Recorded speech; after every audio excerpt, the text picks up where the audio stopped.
పెద్దపల్లి జిల్లా రామగిరి మండలం సింగిరెడ్డిపల్లి గ్రామానికి చెందిన వంశీ హత్య కేసులో ముగ్గురిని అరెస్ట్ చేసినట్లు గోదావరిఖని ఏసీపీ మాడాట రమేష్ తెలిపారు. నిందితుల నుంచి కారు 5 సెల్ ఫోన్లు స్వాధీనం చేసుకున్నట్లు వెల్లడించారు.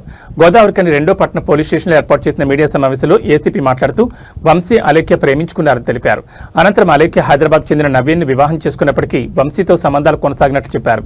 ఈ విషయం తెలిసిన నవీన్ పథకం ప్రకారం అలేఖ్య ద్వారా వంశీని హైదరాబాద్కు పిలిపించుకున్నారన్నారు. మద్యం తాగించిన అనంతరం కత్తితో దాడి చేసి హత్య చేసి మృతదేహాన్ని కవర్లో పెట్టి కారులో తీసుకెళ్లి మందని సమీపంలోని గాఢదుల గండి లోయలో పడేస్తారని తెలిపారు. కుళ్లిన మృతదేహాన్ని గుర్తించిన పోలీసులు సెల్ ఫోన్ ఆధారాలతో కేసును ఛేదించి నిందితులను అరెస్ట్ చేసినట్లు ఏసీపీ వెల్లడించారు.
మరద పెట్టింది వెళ్ళిపోయింది.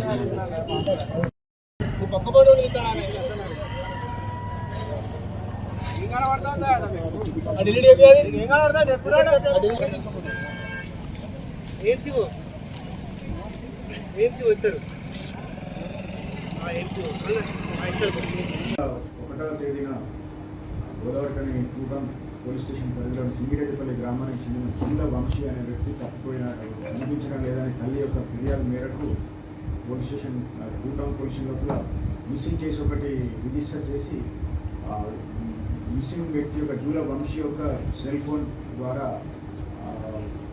అతని కాల్ డీటెయిల్స్ ద్వారా అతను హైదరాబాద్కి వెళ్ళి మిస్ అయినాడని చెప్పేసి తెలిసింది. దాని మీద పూర్తి స్థాయిలో పరిశోధన చేయగా అదే గ్రామానికి చెందిన జూల వంశీ సింగిరెడ్డిపల్లి గ్రామానికి చెందిన అలేఖ్య మరియు నవీన్ అనే ఇద్దరు భార్యాభర్తల మధ్యలో ఈ జూల వంశీ ఇన్వాల్వ్ అవుతుందని చెప్పేసి తెలిసి అలేఖ్య నవీన్ వాళ్ళ యొక్క మిత్రుడు భాస్కర్ తోటి కలిసి అతన్ని హైదరాబాద్కు పిలిపించి అక్కడ హత్య చేసి తీసుకొచ్చి మళ్ళీ ఇక్కడ మన మంత్రి పోలీస్ స్టేషన్ పరిధిలో ఉన్న గాడుల గడ్డి దగ్గర పడవేయడం జరిగింది.